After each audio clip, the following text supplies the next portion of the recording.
Hello everyone.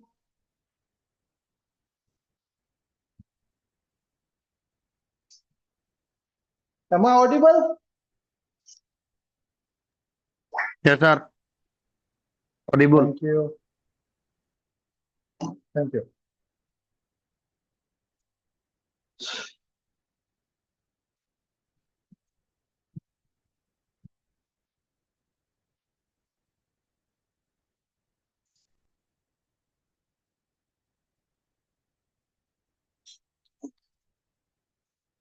So हमने already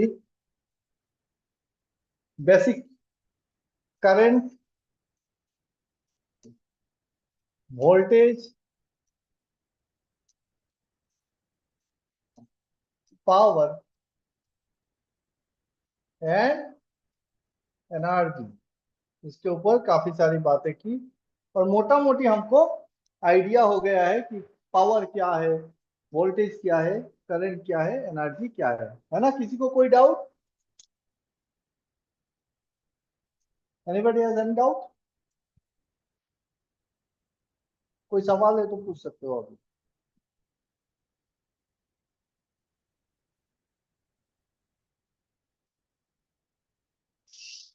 okay तो आज हम लोग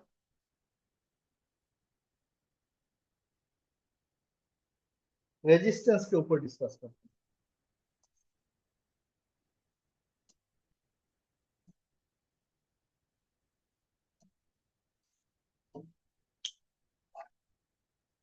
What is resistance? We all know resistance is the internal property of any material. Resistance is the internal property of any material that opposes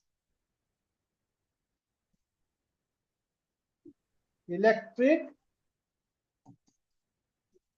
current to flow. तो resistance क्या है? Resistance वो चीज है, एक इंटरनल प्रॉपर्टी है किसी भी एक मटेरियल का जो क्या करता है, करंट को रोकता है उसके थ्रू पास होने में। ये सबको पता है। सेकंड क्वेश्चन ये आता है कि ये रेजिस्टेंस क्या क्या फैक्टर पे डिपेंड करता है। तो रेजिस्टेंस किस चीज पे डिपेंड करता है? Resistance is directly proportional to your length, inversely proportional to area and it depends on nature of the material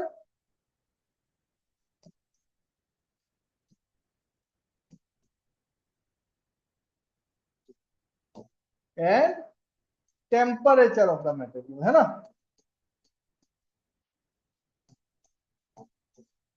तो किसी भी मटेरियल का रेजिस्टेंस कितना होगा ये चार चीजों पे डिपेंड कर रहा है। एक डायमेंशन पे, डायमेंशन क्या है? Length and area. Length and area उसको हम क्या बोल रहे हैं? डायमेंशन। तो dimension of the material, nature of the material. अभी मटेरियल का नेचर कैसा है, वो कॉपर है कि आयरन है, क्या है, उसके ऊपर डिपेंड कर रहा है। टेम्परेचर पे डिपेंड कर रहा है। अगर टेम्परेचर पे डिपेंड कर रहा है तो कोई मुझको बताएगा कि रेजिस्टेंस जो है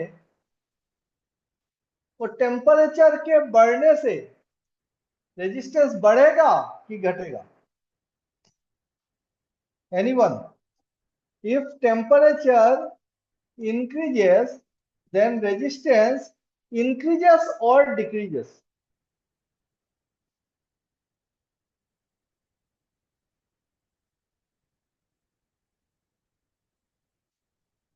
मुस्ताक बताओ।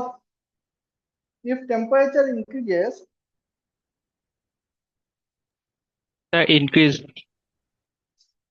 resistance increases. Okay, anyone else? शबेन, टेम्परेचर बढ़ने से रेजिस्टेंस इंक्रीज होगा कि डिक्रीज होगा? बोलो।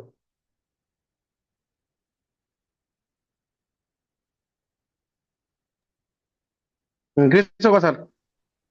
इंक्रीज होगा। सजेदा, डू यू एग्री? टेम्परेचर बढ़ने से रेजिस्टेंस इंक्रीज होगा? हाँ सर।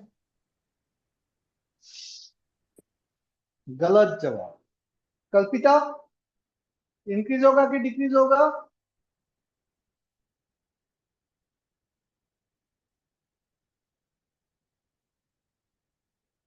सर डिपेंड करता है नेचर के साथ।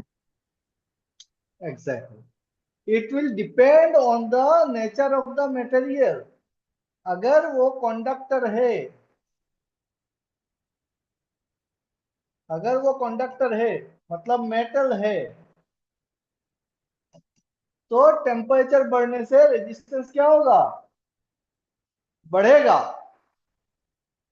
अगर वो इंसुलेटर है तो टेम्परेचर बढ़ने से क्या होगा? रेजिस्टेंस घटेगा फॉर इंसुलेटर और से इलेक्ट्रोलाइट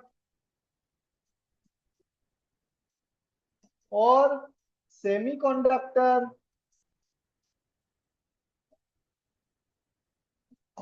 सिर्फ मेटल के केस में टेम्परेचर बढ़ने से रेजिस्टेंस बढ़ेगा, बाकी सारे केसेस में टेम्परेचर बढ़ने से रेजिस्टेंस क्या हो रहा है? डिक्रीज हो रहा है। Am I clear? And based on this property हमने मटेरियल को 3 कैटेगरी में डिफाइन किया है। Number 1 is called PTC material. PTC मतलब पॉजिटिव टेम्परेचर कोफिशिएंट मटेरियल, है ना?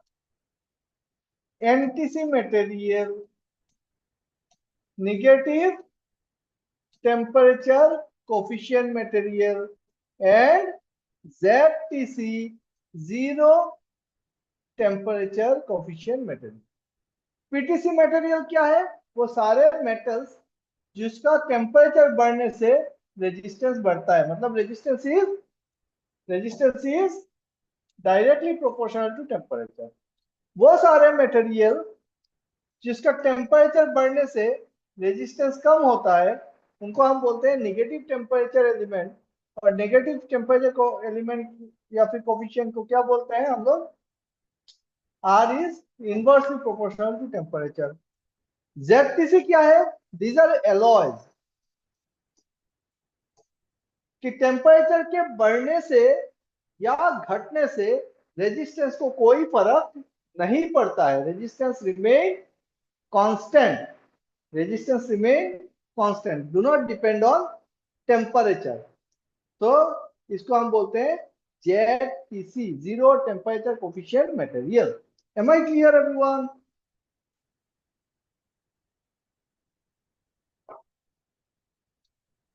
इस कैटेगरी में क्या क्या आता है? जैसे हमारा यूरेका,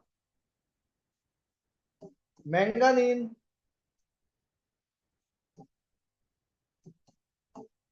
कॉन्स्टेंटान। तो ये सारे मटेरियल क्या है? जेडपीसी मटेरियल है। अब इनके यूजर्स को समझ लेते हैं तो बढ़िया से याद रहेगा। देखो पीटीसी मटेरियल कहाँ पे यूज होता है? Positive temperature coefficient material. इसका यूज हम कर सकते हैं, इसका यूज हम कहाँ पे कर सकते हैं? इसका यूज हम कर सकते हैं जब टेम्परेचर डिटेक्शन में हम यूज करते हैं कि टेम्परेचर बढ़ने से रेजिस्टेंस बढ़ता है, तो हम लोग प्योर मेटल को लेते हैं और टेम्परेचर एलिमेंट बनाते हैं। Anyone can you tell me which type of element we create with this property, using this property? कौन सा एलिमेंट बनाते हैं टेम्परेचर मेजर करने के लिए?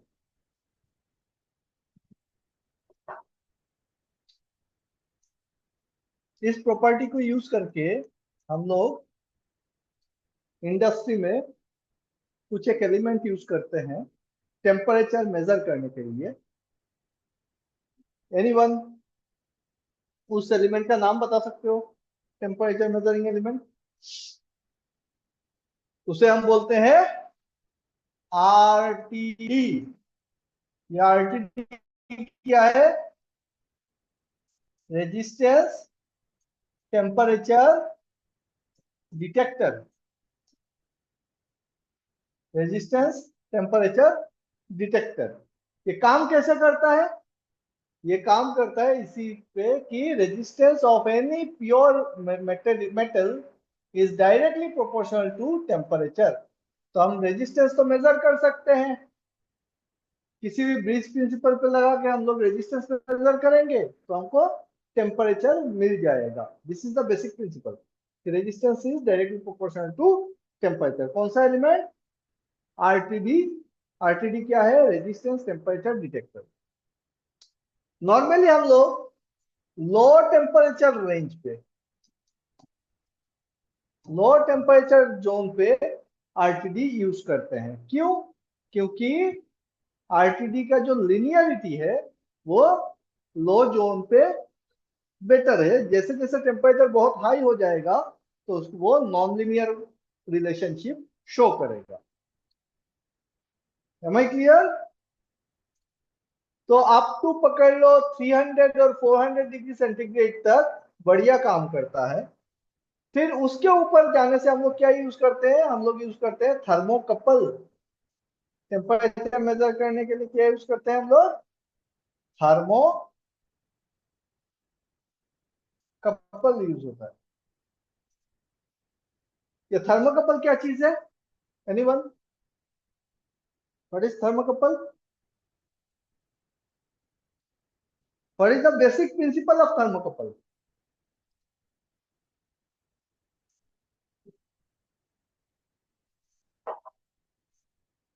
What is the basic principle of thermocouple?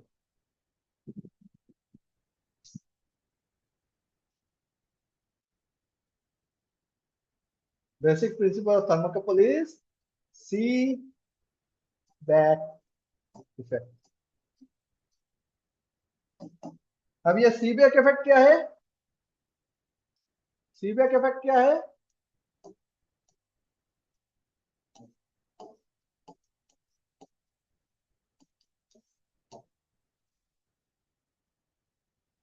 Whenever two dissimilar metallic wire connected at one end, जब कभी भी दो डिसिमिलर मेटेलिक वायर को हम लोग किसी एक एंड पे कनेक्ट करते हैं और अगर इन दोनों टर्मिनल पे टेम्परेचर डिफरेंस है, if there is temperature gradient, temperature difference है इस टर्मिनल पे और इस टर्मिनल पे, तो क्या होगा? तो हमको यहाँ पे मिली वोल्ट मिलेगा। It will generate EMF, it will produce EMF. If this is hot junction, this is hot junction and this is my cold junction, then a millivolt will be generated by this thermocouple। तो thermocouple में क्या होता है? दो dissimilar metallic wire होता है, दो dissimilar metallic wire होता है और एक जंक्शन को हॉट, अदर को कोल्ड माना जाता है। अगर ये टेम्परेचर डिफरेंस है तब जाके आपको मिलीवोल्ट मिलेगा। Am I clear? Normally industry में कौन से टाइप का थर्मोकपल यूज होता है?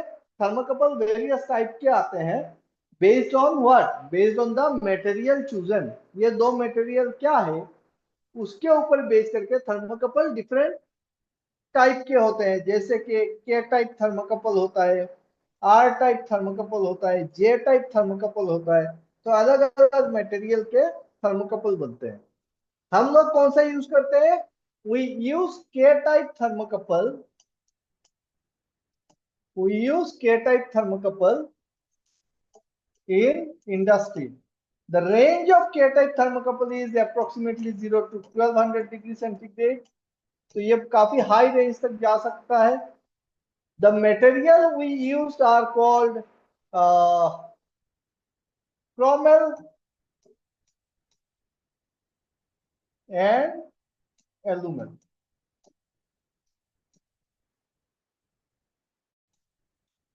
क्रोमेल मीन्स क्रोमियम एंड निकल का alloy, alumel means aluminium and nickel का एलॉय, और उसके दो तार से हम लोग थर्मोकपल को बनाते हैं जिसको हम बोलते हैं के type thermocouple. Range is 0 to 1200 degree centigrade, और ये मोस्टली आपके जितने इंडस्ट्रीज है जहाँ पे 1200 के नीचे टेम्परेचर है वहां पे हम लोग यूज करते हैं। Am I clear? याद रहेगा? ये आपके बहुत सारे इंटरव्यूज में भी ये सवाल, ये दोनों के ऊपर इंटरव्यूज पे क्वेश्चन पूछे जाते हैं। टेम्परेचर डिटेक्टर क्या क्या है? नॉर्मली आप लोग बोलते हो थर्मोमीटर। थर्मोमीटर लेबोरेटरी पर्पस के लिए ठीक है। थर्मोमीटर फार्मास्यूटिकल यूज के लिए ठीक है। इंडस्ट्रियल में हम क्या यूज करते हैं? आरटीडी यूज करते हैं, थर्मोकपल यूज करते हैं। ठीक है।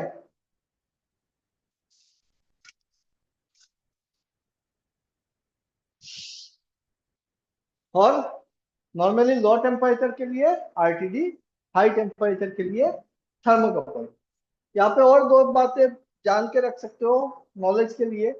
आरटीडी में 3 वायर दिखेंगी, थर्मोकपल में 2 टर्मिनल दिखेंगे। आरटीडी में कितने वायर दिखेंगे? 3 वायर।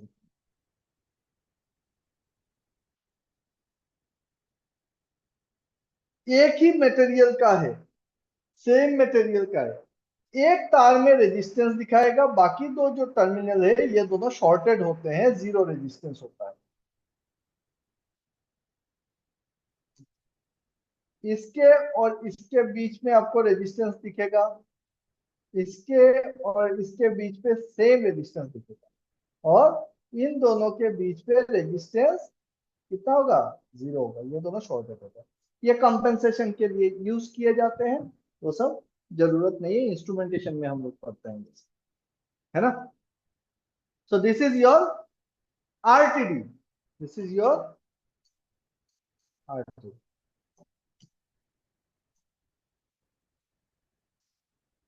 थर्मोकपल क्या होता है? थर्मोकपल में 2 ही तार दिखते हैं, 2 टर्मिनल होते हैं, एक पॉजिटिव होगा, एक नेगेटिव टर्मिनल। आरटीडी में क्या रहता है? आरटीडी में कलर कोडिंग रहता है, थर्मोकपल में प्लस एंड माइनस रहता है। आरटीडी में जो रेजिस्टेंस वाला तार है वो एक पर्टिकुलर कलर का होगा, और जो कॉमन है वो दोनों सेम कलर के होंगे। ठीक है, समझ क्लियर? ओके। तो हम लोग डिस्कस कर रहे हैं रेजिस्टेंस। रेजिस्टेंस में हमने क्या देखा कि resistance is the internal property of any material. Resistance depends on what? Resistance depends on length and area, inversely proportional to area, directly proportional to length, और किस चीज पे? नेचर और टेम्परेचर पे डिपेंड करता है। रेजिस्टेंस जो है उसके ऊपर बेस करके हम लोग देखे हैं कि टेम्परेचर के ऊपर बेस करके क्या होता है? आरटीडी जो temperature detector, resistance temperature detector है, उसको हम लोग बनाते हैं इस प्रॉपर्टी के ऊपर बेस करके। मेटल जो है, मेटल का रेजिस्टेंस टेम्परेचर बढ़ने से मेटल का रेजिस्टेंस बढ़ता है, इंसुलेटर का कम होता है, और इलेक्ट्रोलाइट या फिर सेमीकंडक्टर का रेजिस्टेंस कम होता है।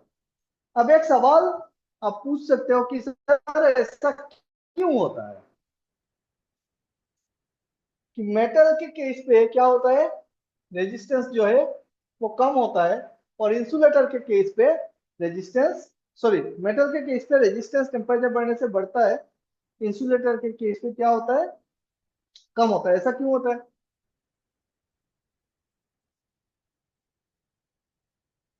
कोई भी मेटल के अंदर क्या है? एटम्स है। These atoms are tightly bonded. Metal है मतलब सॉलिड है, सॉलिड है मतलब these atoms are tightly bonded. और मेटल है तो इसमें क्या होता है? इलेक्ट्रॉन्स जो है वो पेरेंट एटम को छोड़ के इलेक्ट्रॉन बाहर निकला हुआ है।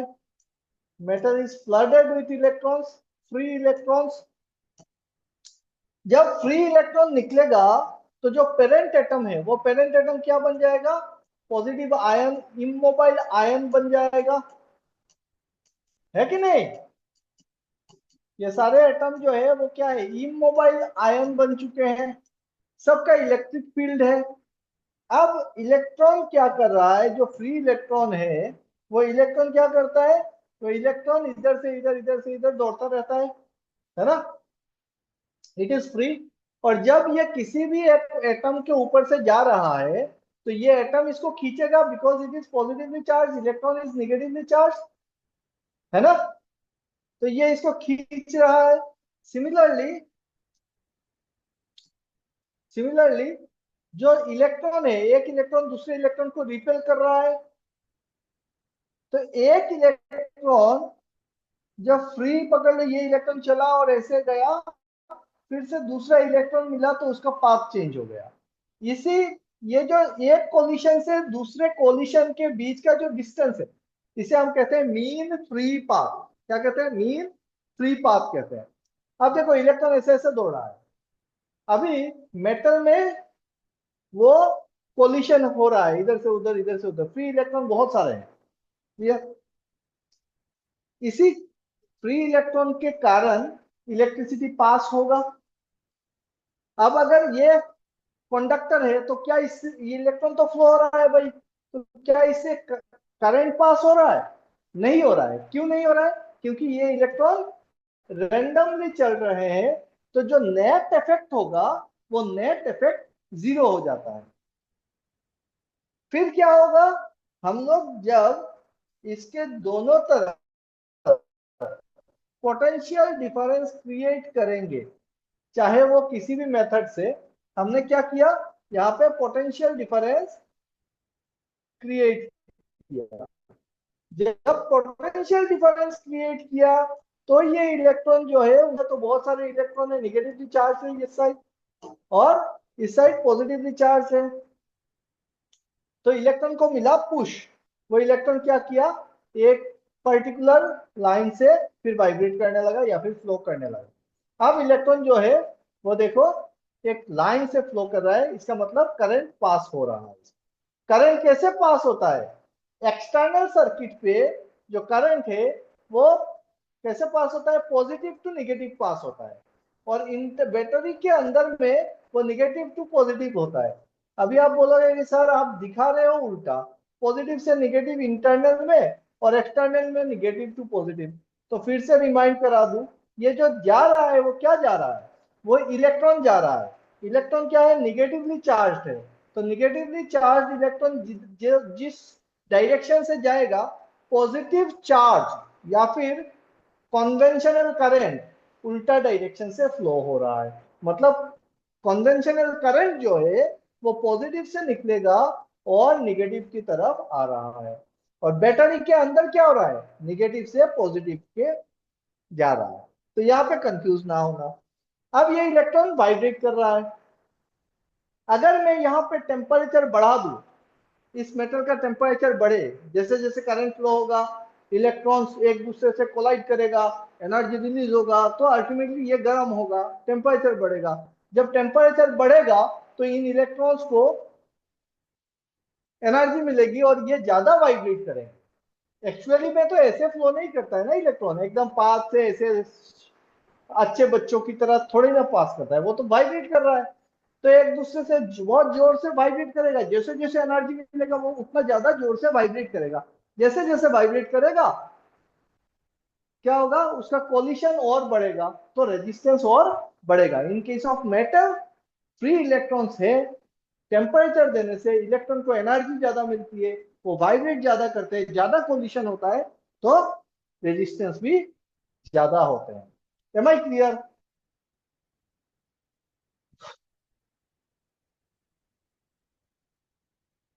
सिमिलरली जब इंसुलेटर है, इंसुलेटर के केस में फ्री इलेक्ट्रॉन तो है नहीं, इसमें तुम वोल्टेज लगा दो, पोटेंशियल डिफरेंस लगा दो, कोई इलेक्ट्रॉन है नहीं कि पास करे, है ना। बट जब हम लोग हीट करेंगे, टेम्परेचर देंगे इंसुलेटर को, तो हो सकता है कि ये जो एटम है वो एटम एनर्जी रिलीज गेन करे और इलेक्ट्रॉन रिलीज करे।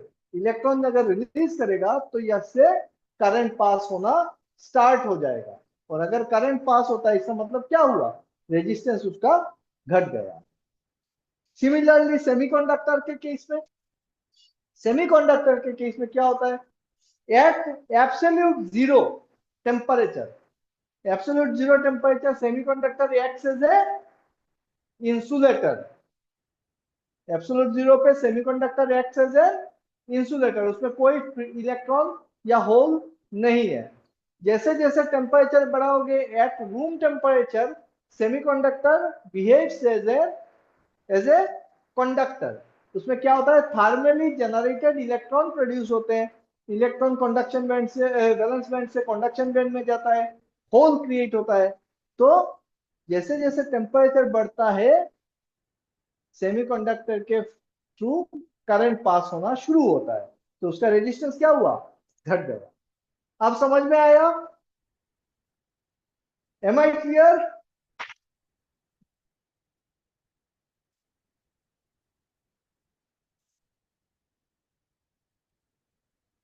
बताना भाई मेरे को। सो कंडक्टर या फिर मेटल में टेम्परेचर बढ़ने से रेजिस्टेंस बढ़ता है। इंसुलेटर, इलेक्ट्रोलाइट, सेमीकंडक्टर में टेम्परेचर बढ़ने से रेजिस्टेंस कम होता है। और कुछ ऐसे एलिमेंट है जिसको हमने प्रोड्यूस किया है, एलॉयज है, जो टेम्परेचर बढ़ने से या घटने से रेजिस्टेंस पे कोई इफेक्ट नहीं होता है, उनको हम बोलते हैं जेडपीसी मटेरियल, है ना, जेडपीसी एमपीसी। आई बिलीव यहां तक क्लियर हो गया होगा।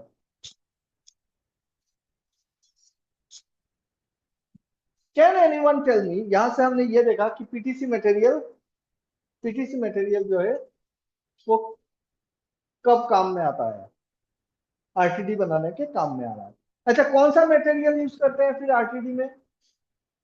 आरटीडी में कौन सा मटेरियल यूज होते हैं? पीटीसी तो ठीक है, मेनली हम यूज करते हैं प्लेटिनम, PT100, याद रखना, PT100 प्लेटिनम।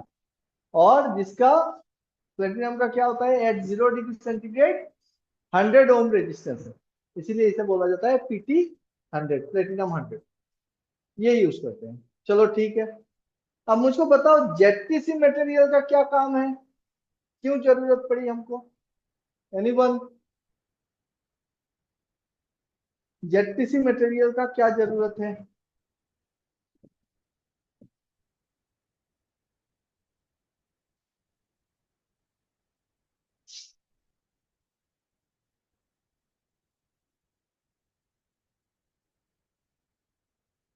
बोलो मुस्ताक, बोलो।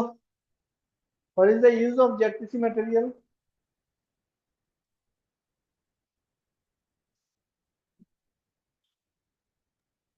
सर नहीं पता। कल्पिता? नहीं पता सर।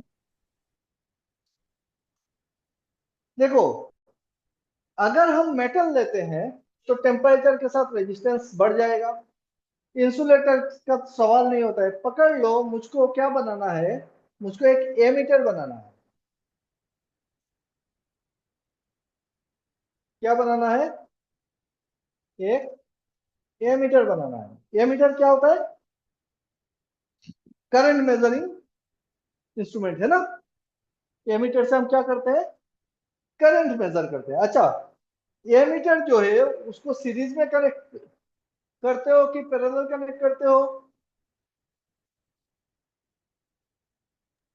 सीरीज। एमीटर को सीरीज में कनेक्ट करते हैं। अब एमीटर में को हमने क्या किया, सीरीज में लगाया। इसका मतलब जो सर्किट का करंट है वो पूरा का पूरा करंट इसके थ्रू पास होगा, क्योंकि सीरीज में लगा हुआ है ना। अब पकड़ लो, इस एमीटर में क्या रहेगा, इस एमीटर में रहेगा कॉइल, है कि नहीं? शंट कॉइल रहता है। क्या रहता है? शंट रहता है। अब जो शंट रेजिस्टेंस है, अगर इस ये मटेरियल का रेजिस्टेंस टेम्परेचर बढ़ने के साथ चेंज होता है, वेरिएबल होता है, तो क्या मुझको एक्यूरेट करंट मिलेगा? अगर टेम्परेचर बढ़ रहा है और इसका रेजिस्टेंस भी बढ़ रहा है, तो जो करंट पास होना था वो करंट क्या हो जाएगा, कम हो जाएगा। रेजिस्टेंस बढ़ रहा है तो एक्यूरेट रेजिस्टेंस हमको मिलेगा नहीं। सिमिलरली वोल्ट मीटर पे पकड़ लो, इसका जो रेजिस्टेंस है मल्टीप्लायर होता है, उसका रेजिस्टेंस कम हो जा रहा है ना, तो एक्यूरेट वोल्टेज मिलेगा नहीं। तो जब हम लोग इंस्ट्रूमेंट बनाते हैं और उस इंस्ट्रूमेंट का जो कॉइल या फिर जो तार हम यूज कर रहे हैं, जो मटेरियल यूज कर रहे हैं, उसका रेजिस्टेंस अगर टेम्परेचर के साथ चेंज हो जाता है तो वो इंस्ट्रूमेंट हमको एक्यूरेट रीडिंग नहीं देगी। देगी क्या? तो हर वो जगह पे जहां पे रेजिस्टेंस चेंज होने से हमारे जो अल्टीमेट आउटपुट है उसमें प्रॉब्लम आ सकता है, वहां पे हम लोग जेडटीसी मटेरियल यूज करते हैं। तो जेडटीसी मटेरियल का मेन यूज क्या है? It is used as shunt resistance in ammeter and multiplier in volt meter. Shunt resistance in ammeter and as multiplier in volt meter, है ना? समझ क्लियर? समझ में आया सबको?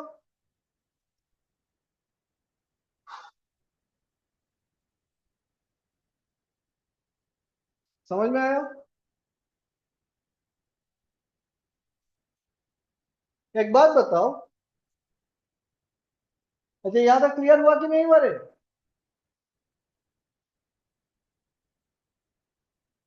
What is the use of ZTC material? It is used as shunt resistance और multiplier. ठीक। अच्छा एक बात बताओ कि ए मीटर को हम लोग सीरीज पे कनेक्ट करते हैं,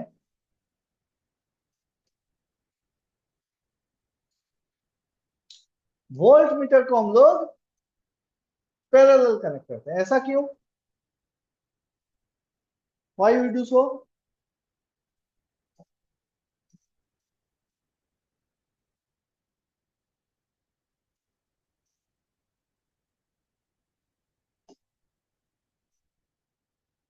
क्यों करते हैं भाई?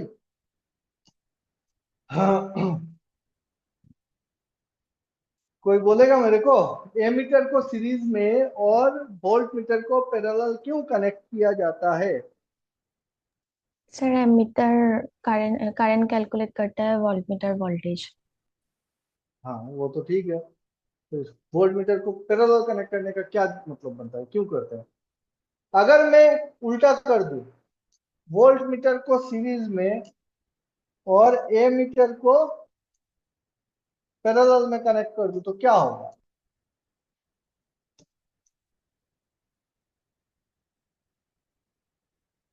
अगर मैं वोल्ट मीटर को सीरीज में और ए मीटर को पैरेलल कनेक्ट कर दिया तो क्या होगा?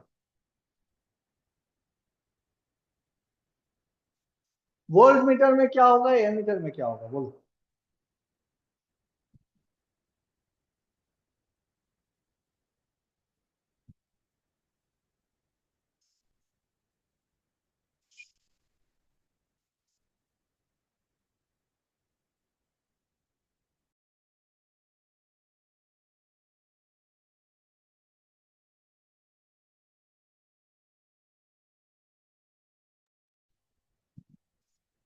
एनीवन? सर एक्यूरेट रीडिंग नहीं आएगा।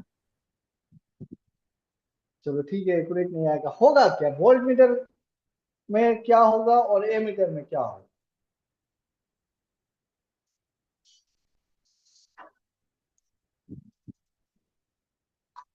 मुस्ताक सर एमीटर करंट बोलिएगा। ज्यादा ड्रॉ करेगा और एज हो जाएगा।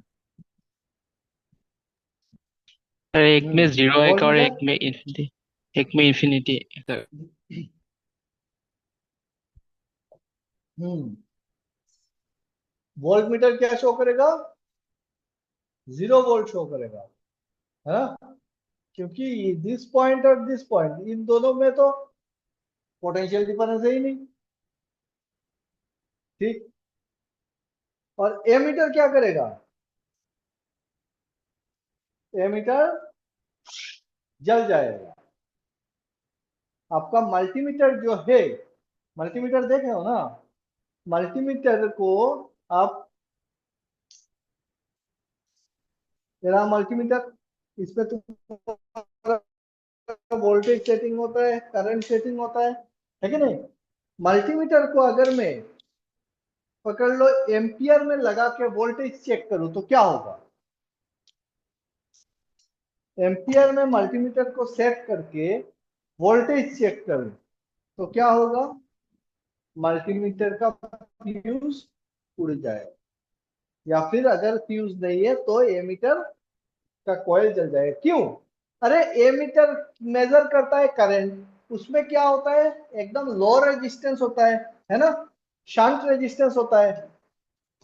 इसमें तो अपने को क्या है, रेजिस्टेंस, इतना रेजिस्टेंस रखना है कि मेजॉरिटी करंट शंट से निकल जाए, है ना। तो ये जो इतना लो रेजिस्टेंस होता है, अगर उसको मैं मेन वोल्टेज के पैरेलल लगा दूं तो सारा करंट क्या होगा, इसी के थ्रू पास होगा, लोड पे तो करंट जाएगा नहीं, तो हाई करंट जाएगा तो एमीटर जल जाएगा। Am I clear?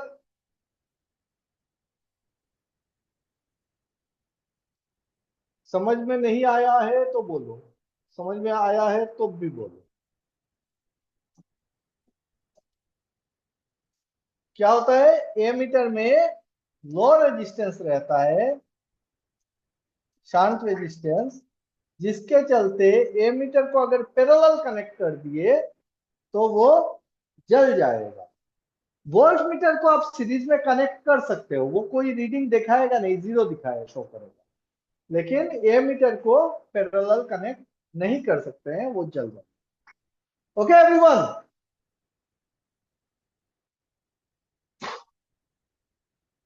तो हमने देखा पीटीसी मटेरियल आरटीडी बनाने के काम आता है, जेडटीसी मटेरियल शांत रेजिस्टेंस या फिर वोल्टमीटर के लिए मल्टीप्लायर बनाने के काम में आता है। अब मल्टीप्लायर शांत का काम हम लोग बाद में पढ़ेंगे इंस्ट्रूमेंटेशन सेक्शन। और रह गए एनटीसी। एनटीसी मतलब निगेटिव टेम्परेचर कोफिशिएंट मटेरियल, उसका भी कुछ काम होता है।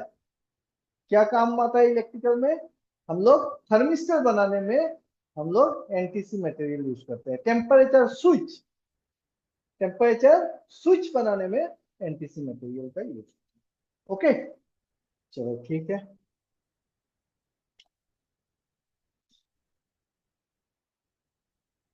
पेपर शुरू से देखते हैं। हमने पहले क्या देखा कि resistance is the internal property of any material that opposes electric current. ये बच्चा, इससे बच्चा बोल सकता है।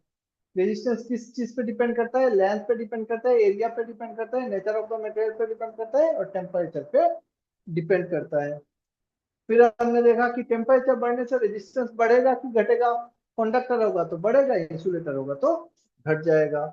इसके ऊपर बेस करके पीटीसी, एनटीसी, जेडटीसी मटेरियल बनाया गया है।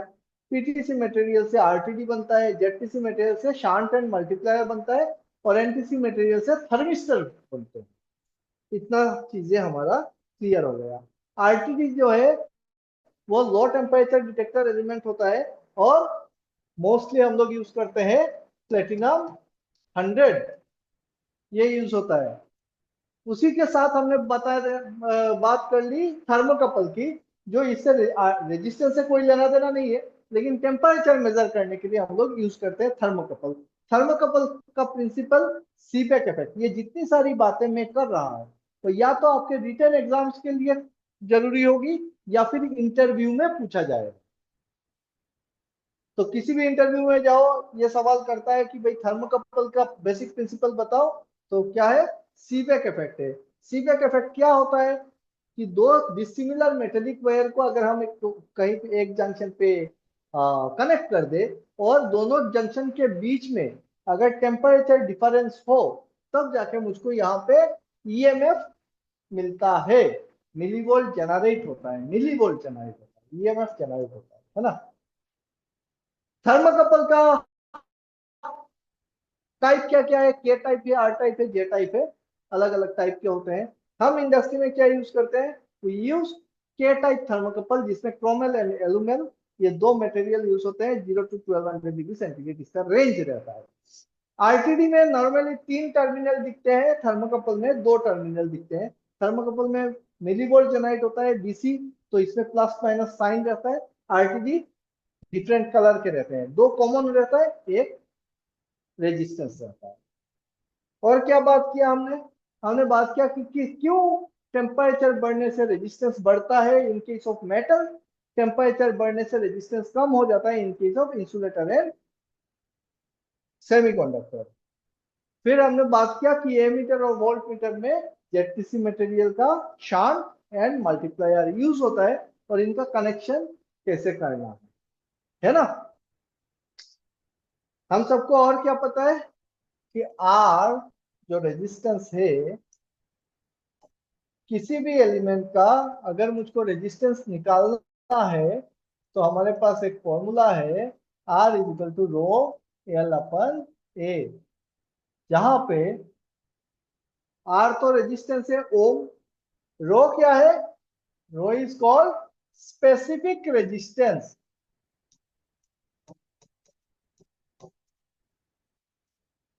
और इसे हम बोलते हैं रेजिस्टिविटी।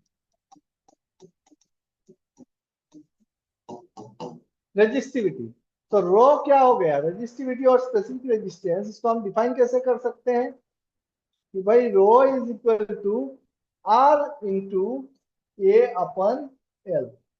अब पकड़ लो, मैं ए को 1 कर दूं, 1 मीटर स्क्वायर 1 सेंटीमीटर स्क्वायर कुछ भी, एल को 1 कर दूं तो क्या बच जाएगा, रो इक्वल टू आर।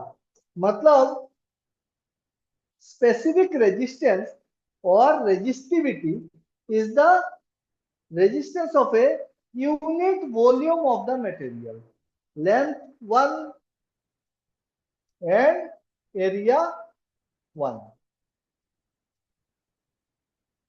तो इधर से 1, इधर से भी 1, इधर से भी 1। So area of cross section is 1 centimeter square or 1 meter square or 1 kilometer square, whatever it is. The length is also 1 centimeter or 1 meter or 1 kilometer. So एक यूनिट वॉल्यूम का रेजिस्टेंस, किसी भी मटेरियल का unit volume का resistance जो है उसको हम क्या बोल रहे हैं, स्पेसिफिक रेजिस्टेंस या फिर रेजिस्टिविटी बोल रहे हैं, है ना। रेजिस्टेंस का यूनिट क्या होता है, ओम होता है, हम लोग ओम भी लिखते हैं ओम भी लिखते हैं, है ना। रेजिस्टिविटी का यूनिट क्या होता है, रेजिस्टिविटी का यूनिट होता है ओम, और ये पकड़ लो मीटर है square, this is in metre, तो मीटर मीटर कट गया, ओम पर मीटर। लेकिन एग्जैक्टली हम बोलते हैं ओम पर मीटर, लिखते हैं कैसे, ohm metre, it is ohm into metre, याद रखो। यहाँ पे मीटर और ये स्क्वायर कर दिया तो क्या बच गया, मीटर ही बच गया ना ऊपर। तो ओम मीटर, रेजिस्टिविटी का यूनिट क्या है, ohm metre. Am I clear.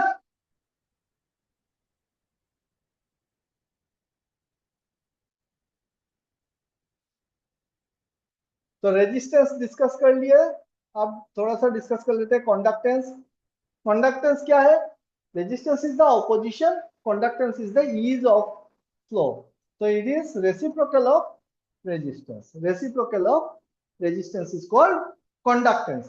Conductance का यूनिट क्या होता है, उल्टा ओम, मतलब इसको क्या बोलते हैं हम लोग, मो, और क्या बोला जाता है, सीमेंस। कंडक्टेंस का यूनिट क्या होता है, कंडक्टेंस, है ना। कंडक्टेंस का यूनिट क्या होता है, सीमेंस होता है। अब यहां से हम क्या देख रहे हैं कि G is equal to R है, मतलब rho L, clear. So R को उल्टा कर दो, सो 1/रो इंटू ए अपन एल, और ये 1/रो को क्या बोलते हैं, इसे बोला जाता है कंडक्टिविटी सिग्मा। इसे क्या बोलते हैं, कंडक्टिविटी, और स्पेसिफिक कंडक्टेंस, ये है कंडक्टेंस। तो स्पेसिफिक कंडक्टेंस को फिर कैसे डिफाइन कर लेंगे हम लोग, specific conductance is equal to G L upon A. अब लेंथ 1 ले लो, 1 मीटर स्क्वायर का एरिया ले लो, 1 मीटर का लेंथ ले लो, तो conductance conductivity is the conductance of unit volume of the material, या फिर हम और क्या बोल सकते हैं, opposite of resistivity. Am I clear? इसका यूनिट क्या होगा, 1 कर लो इसको, तो ये मीटर, ये हो जाएगा मीटर स्क्वायर, तो मीटर और स्क्वायर कट गया, बच गया मीटर, तो यूनिट क्या हो गया, सीमेंस पर मीटर,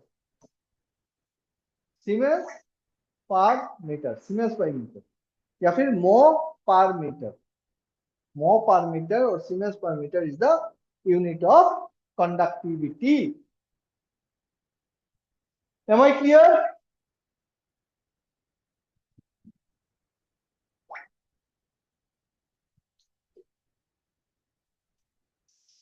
ठीक है, so resistance, conductance, resistivity, conductivity हमको समझ में आया।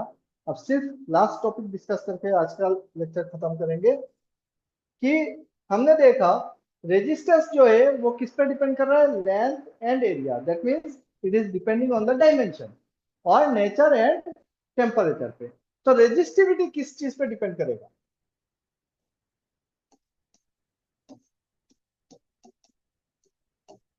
रेजिस्टिविटी क्या क्या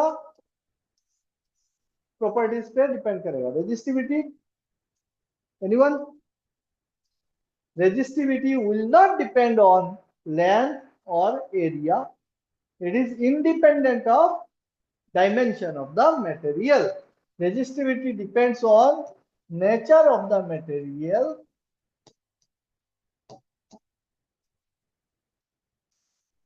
and temperature of the material.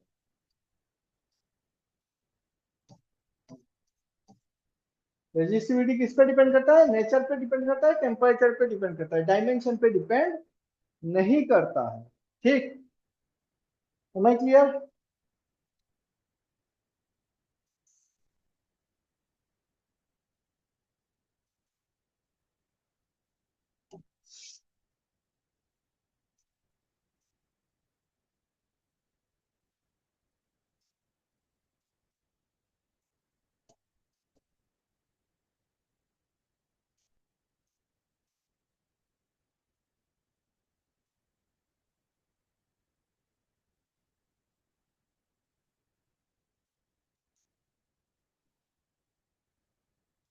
दस मीटर लंबा 2.5 सेंटीमीटर स्क्वायर का क्रॉस सेक्शन एरिया वाला एक तार लेते हैं, ठीक है, जिसका रेजिस्टिविटी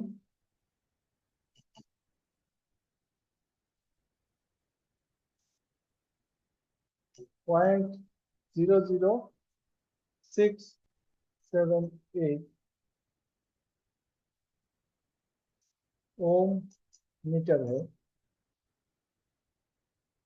अगर मैं इस केबल को half of its length twist कर दूं इसको, तो मुझको बताओ उसका रेजिस्टिविटी कितना हो, what will be the resistivity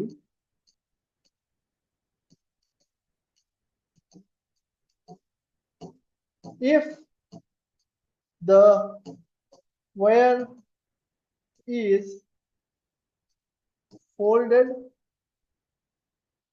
on its own।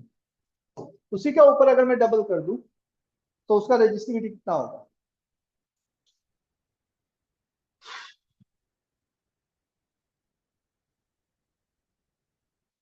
Sanjay बोलो, जल्दी बोलो।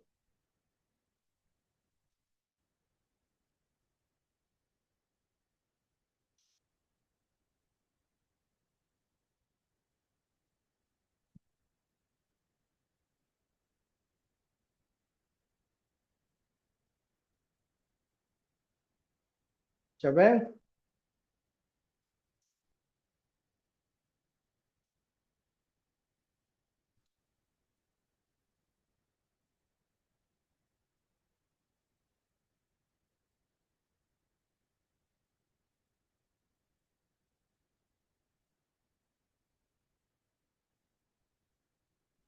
अरे कोई बताएगा?